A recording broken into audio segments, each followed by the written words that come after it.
On April 27, 2026, Bigfoot didn't just break into their zoo. He shattered the only family Zach Antonoff had, tearing through tigers he knew by name. And when the bodies hit the wet concrete, he realized Bigfoot was sending a message. But what could the tigers have done to make Bigfoot hate them that badly? I'm Trevor, and this is Bigfoot Encounters.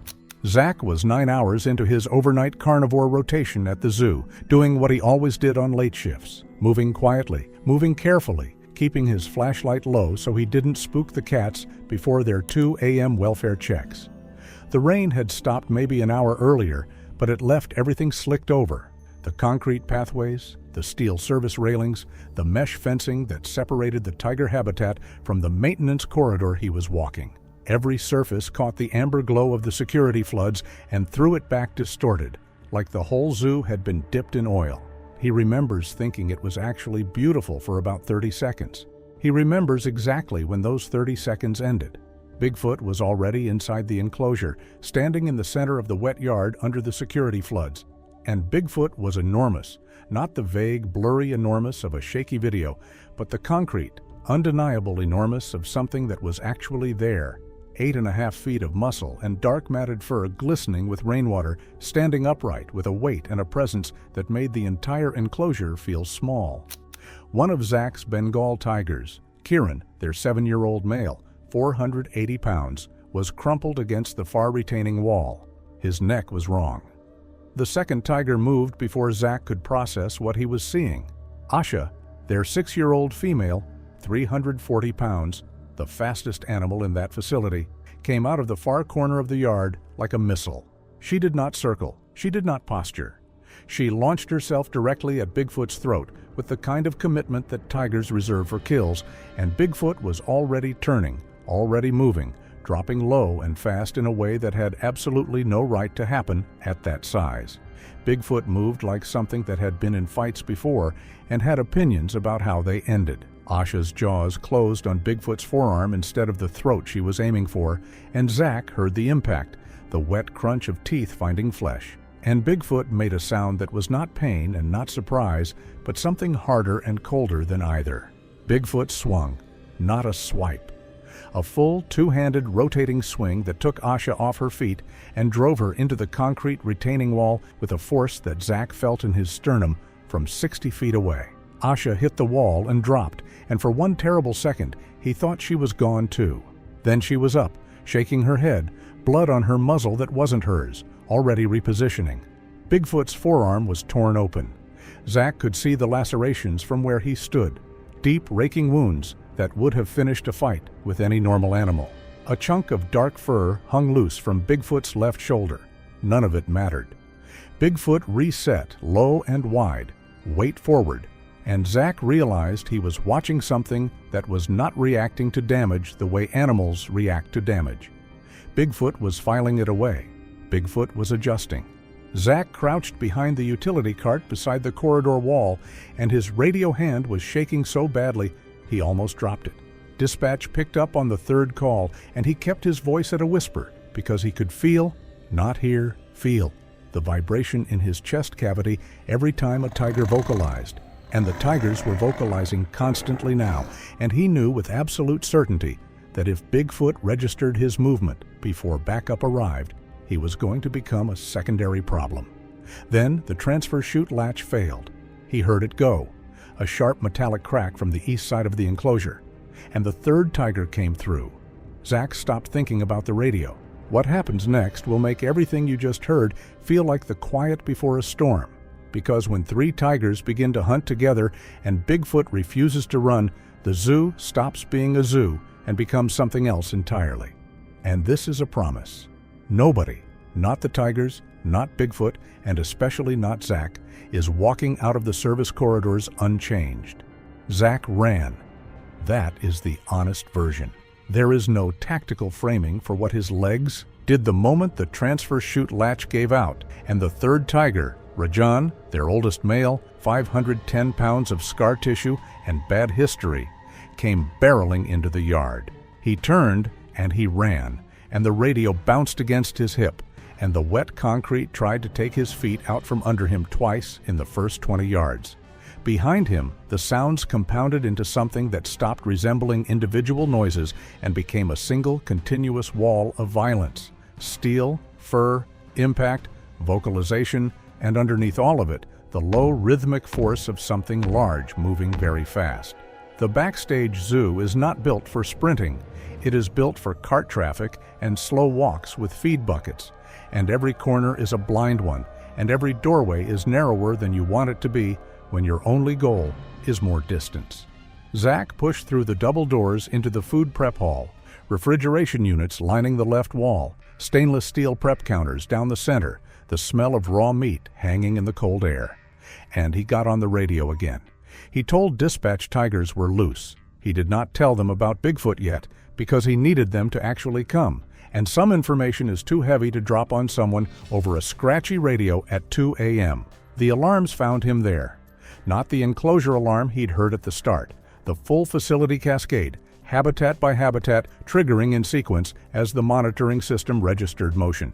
In places motion was not supposed to be. The food prep hall filled with red emergency light, and the pulse of the alarm buried itself in his back teeth, and he understood then that the fight had already moved. Bigfoot and all 3 tigers, 2 still functional, 1 he wasn't sure about, were no longer contained to the secondary yard. They were in the zoo. He pulled up remote gate access on the panel beside the prep hall exit, a gray metal box bolted to the cinder block wall with a laminated instruction sheet taped above it that nobody had ever needed to actually use at speed. He started closing sections. The hydraulic gate at Junction 4, which sealed the carnivore complex off from the Reptile House Service Road, began to close on his screen. He watched the indicator bar move. Then it stopped at 60%. The bar turned yellow. Gate obstruction detected, it said. He had never seen that error before. He stared at it for 2 full seconds. Then he heard the steel groan. The gate was wrecked open, and Bigfoot was through, and behind Bigfoot came the tigers like water through a break. Zach left the panel and ran deeper. He was moving along the left wall when the ambush happened, and it was not his ambush.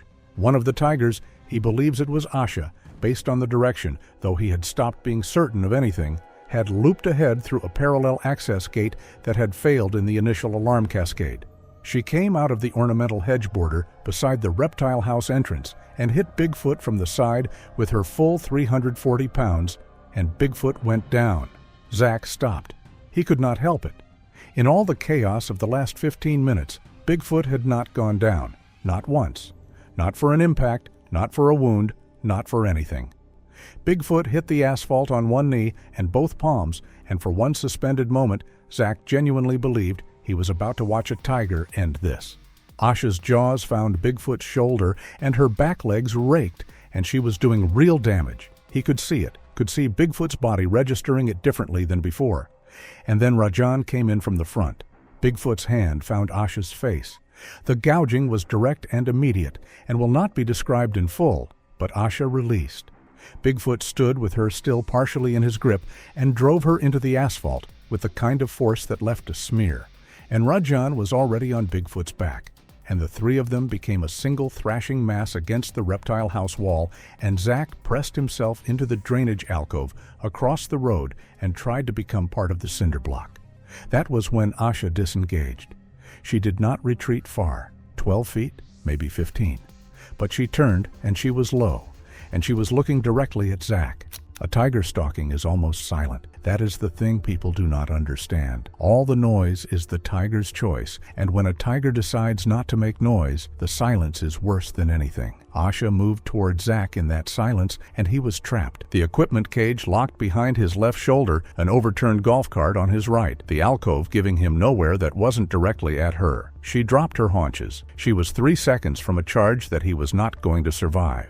Bigfoot hit her sideways like a freight train, not intentionally saving Zach. To be precise about that, Bigfoot was pursuing, and Zach happened to be the direction Asha had moved, and the collision happened 6 feet in front of him, and the wind from it was physical, but the effect was the same. Asha was gone, tumbling into the service road, and Bigfoot thundered after her, and Zach stood in the alcove with his back against the locked equipment cage and understood that Bigfoot was pushing every dangerous animal in this facility directly toward the parts of the zoo where human beings were supposed to be safe. The fire suppression system chose that moment to activate. The sprinklers opened up across the entire reptile house roofline, and the service road turned to mist and red strobed chaos.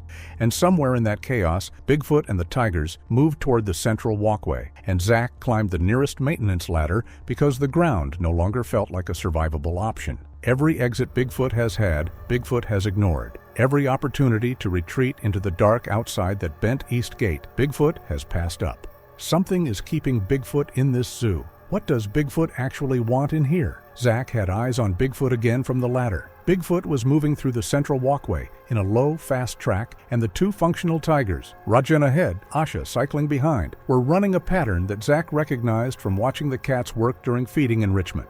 One draws attention forward, one closes from behind. They were not doing this because they had agreed on it.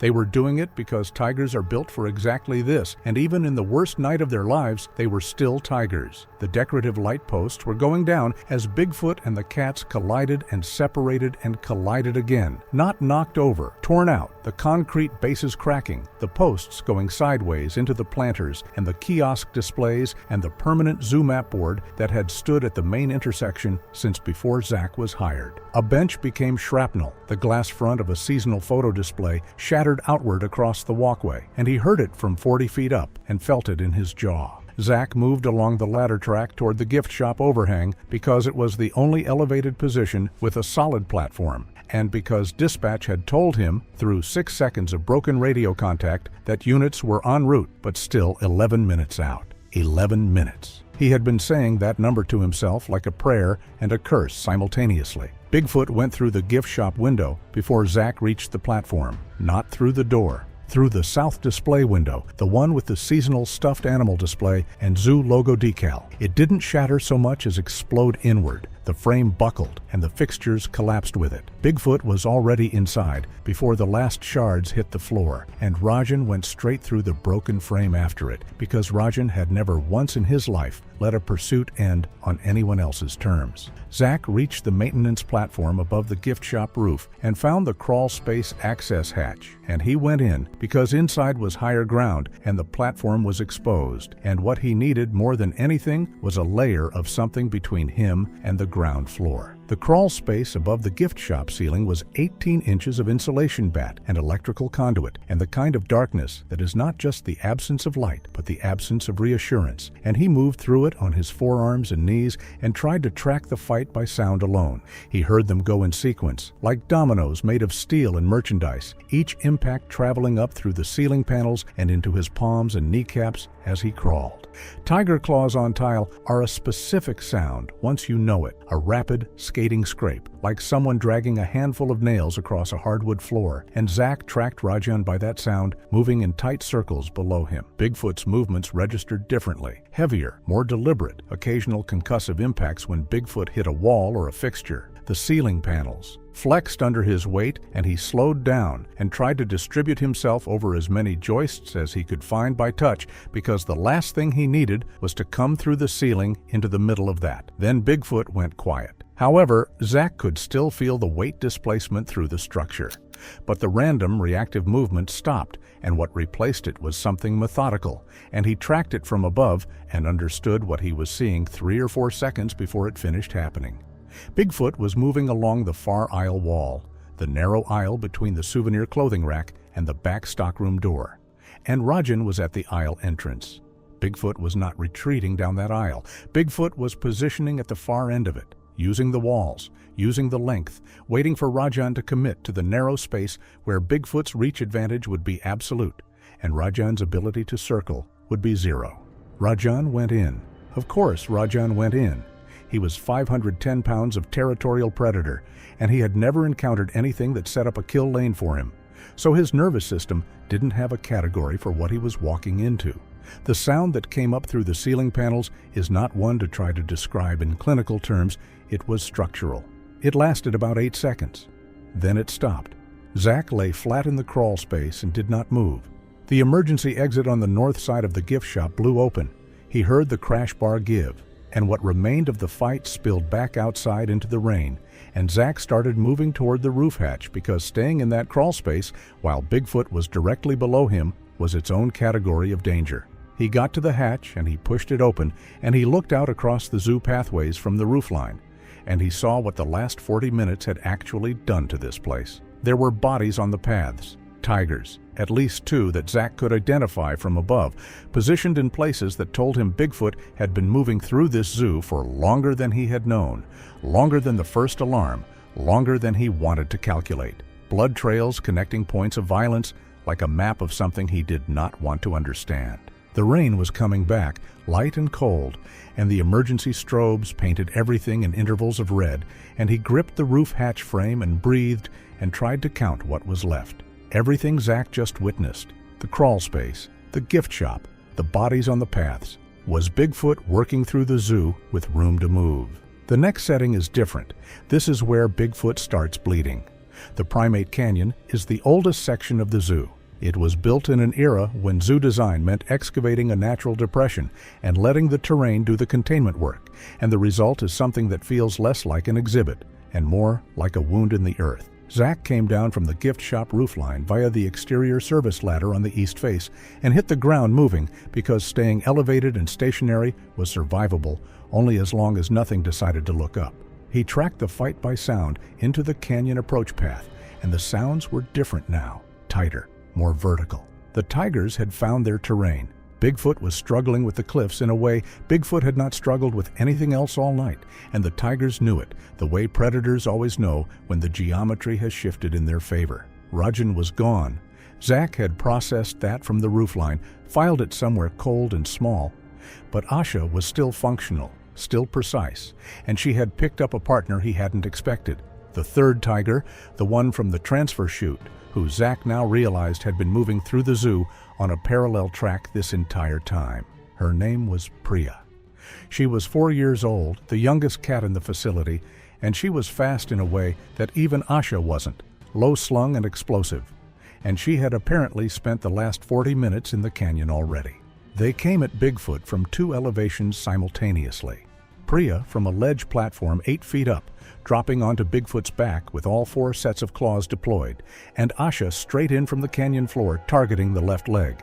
Bigfoot buckled, not collapsed, buckled, one knee down, weight forward onto both hands, and Zach heard Bigfoot make a sound that was not the cold-controlled sound from earlier in the night. This was something rawer, something that acknowledged damage. Priya was raking across Bigfoot's upper back, and the blood was visible even in the emergency light. Black stripes appearing across the dark fur, and Asha had Bigfoot's calf in her jaws and was pulling, and Zach thought, for the first sustained moment since this night began, that he might be watching Bigfoot die. Then he slipped.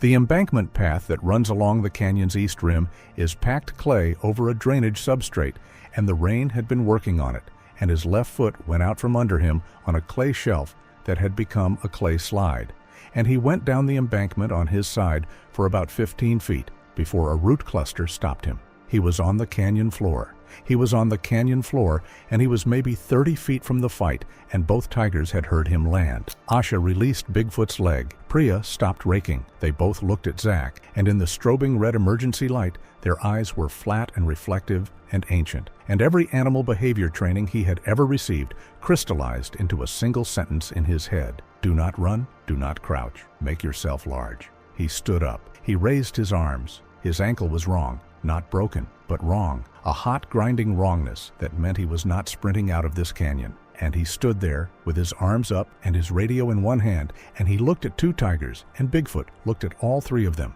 and for approximately 2 seconds, the entire canyon was completely still. Then Bigfoot moved and everything exploded again. Zach ran anyway. The ankle made every stride a negotiation, and he lost most of them, but forward was the only direction that made sense, and he took it, up the rope bridge spanning the canyon's central gap, the bridge swaying and jerking as he hit it wrong-footed, the rope railings slick with rain. Behind him, the canyon erupted. He could hear Priya going up the cliff face after Bigfoot, claws finding purchase in the artificial rock, and Asha somewhere below and to his left, moving fast along the canyon floor. He went through a maintenance cave cut into the north cliff face, a low tunnel, maybe 5 feet high, 40 feet long, used for keeper access to the Waterfall pump system. And he came out the other side onto the elevated platform above the waterfall pool and grabbed the railing and tried to breathe and tried to locate everything at once. Bigfoot was on the cliff above the waterfall. Priya was 12 feet below Bigfoot and closing. The waterfall hit the pool 20 feet below the platform Zach was standing on, and the mist from it had soaked everything, and the footing on the platform was as bad as the embankment had been. Priya launched from the cliff face. She was aiming for Bigfoot's back again, the same attack that had worked twice, and Bigfoot was already turning, tracking the movement, and what happened next happened in about a second and a half. Bigfoot caught Priya mid-leap, not deflected, caught both hands, the full weight of a 4-year-old tiger traveling at speed, and the momentum took them both off the cliff edge and into the waterfall pool 20 feet below. The impact sound was enormous. The splash was enormous. Zach gripped the platform railing and looked down, and the pool was white water and chaos. And then it was red water and chaos. And then it was slower, and Bigfoot surfaced, and Priya did not. Bigfoot stood in the pool with the water at mid-thigh, and the wounds were everywhere now. The ear was wrong, partially detached. The leg wounds from Asha's earlier work had reopened in the water. The back lacerations from Priya's raking were wide and dark. Bigfoot was breathing in a way Zach could see from 20 feet above, the whole massive chest working hard, limping toward the pool's edge, favoring the right side heavily. Asha watched from the canyon rim. She was not attacking. She was reading. Zach was watching her read and trying to calculate the distance to the zoo entrance and whether his ankle would hold it when Asha stopped reading and charged again. Pure aggression now. No more patience. No more geometry. Just a tiger who had been fighting for 40 minutes, deciding that clean technique was a luxury she could no longer afford. She nearly took his head off on the way past. Zach was on the walkway above the pool, not on the ground, and Asha's charged trajectory clipped the railing post 2 feet to his left, and the impact knocked him off his feet, and he went down hard on the platform decking and slid 3 feet toward the edge before his hands found a gap in the grating and held. 12 feet below him was the pool. He held the grating and did not go over and lay flat on the wet platform and listened to his ankle scream and watched Asha go into the pool after Bigfoot and felt the zoo entrance pulling at him like gravity. Bigfoot and the last tiger, moving toward the main gate. The zoo entrance plaza is the first thing visitors see and the last thing Zach ever expected to see, used like this. He came through the service gate on the plaza's south side, moving as fast as his ankle allowed, which was not fast, a lurching, compensated stride that cost him every other step, and he got behind the nearest ticket booth and put his back against it and took stock. The booth was wood frame with a fiberglass roof, and it would not stop anything that had survived this night, but it gave him a corner and a sight line, and that was enough. Bigfoot was in the center of the plaza. Asha was circling. This was not the Asha from earlier in the night. The precision was gone, the geometry was gone, the patient canyon rim reading was gone. What was left was a tiger who had been in continuous combat for the better part of an hour, who was cut across the left shoulder and favoring her right foreleg and bleeding from somewhere near her jaw that Zach couldn't precisely locate from his distance, and who had apparently decided that all the tactical patience in the world had failed to produce a result, and the only remaining option was to simply not stop. She was circling Bigfoot in a tight radius, 12 feet, 10 feet, and every third or fourth rotation she exploded inward for a frontal attack and then disengaged and reset and did it again, not fainting, actually attacking every time with full commitment and absorbing the response and coming back. Bigfoot was absorbing her. That is the only word for it. Each attack landed something, claws, teeth, redirected momentum, and each response from Bigfoot cost something too. Another wound opened or reopened, more blood into the standing water that was now running in thin, dark rivulets between the plaza bricks toward the storm drains. Bigfoot was still upright and still functioning, but the breathing Zach had tracked from the waterfall platform was worse now, the whole upper body moving with each cycle. And the limp had become a list, a permanent slight lean to the right that told him the left leg was losing the argument with gravity. Zach was watching Bigfoot die slowly, and he was watching Asha die slowly, and he was 12 feet from the ticket booth wall in standing water, and he was doing the math on whether he could make the service gate behind him before either of them noticed the movement. He did not make the service gate. Asha's next charge broke from the circle earlier than the pattern suggested it should, and it came toward Zach instead of toward Bigfoot, and it cannot be said with certainty whether she had finally processed that he was there or whether her attack vector just happened to align with his position. But the result was the same. 340 pounds of tiger covering 30 feet in under 2 seconds, and he went left behind the ticket booth, and she hit the booth corner instead of him, and the entire structure shifted 18 inches on its foundation, and he went down in the water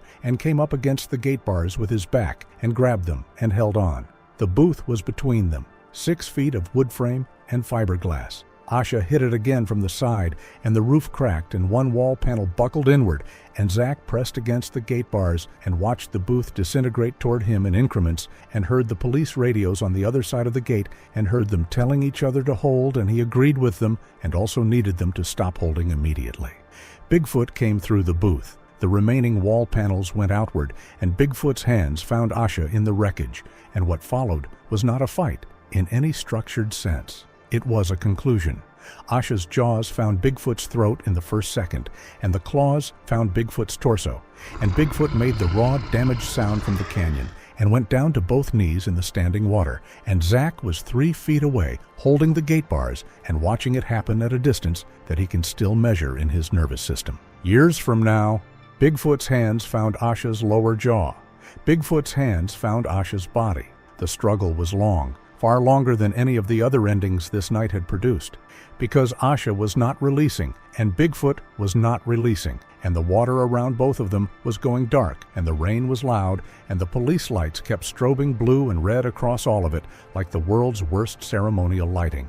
It ended without a definitive moment. It ended the way exhaustion ends things, gradually, then completely. Asha stopped moving in the flooded entrance lane, and Bigfoot knelt over her in the water and stayed there, and the plaza was quiet except for the rain and the idling police units and Zach's own breathing, which he was only partially in control of. Then Bigfoot stood, turned around, and Bigfoot looked at him. It stared with sustained, specific attention, and Zach was still holding the gate bars with both hands, and his ankle was a burning constant, and he had nowhere to go and no remaining option except to hold still and be looked at. The distance between them was maybe 15 feet. The emergency lighting had mostly failed by then, and what remained was the blue and red from the police units coming through the gate bars, and in that light, Bigfoot's eyes were dark and deep and completely, uncomfortably present. Zach did not move and did not speak. He held the gate bars and he looked back. Bigfoot then turned away from the gate, away from the police lights and wreckage, and toward the service tunnel beneath the zoo's south infrastructure. A low concrete passage, barely 5 feet high, used for utilities and drainage. Bigfoot just walked in, folding into the darkness with a calm that was worse than everything before it. The darkness swallowed Bigfoot in a few steps. Zach looked at the service tunnel for another few seconds. That's when he realized Bigfoot did not come here out of rage, or hunger, or confusion. Bigfoot came here because they built a wall through a door that was not theirs to close, and Bigfoot came to reopen it, the only way that registers to something that has been navigating this land since long before they started naming it. The corridor is still bisected, the claim is still contested, and whatever accounting Bigfoot came to settle on April 27th, the conditions that created it have not changed by a single degree.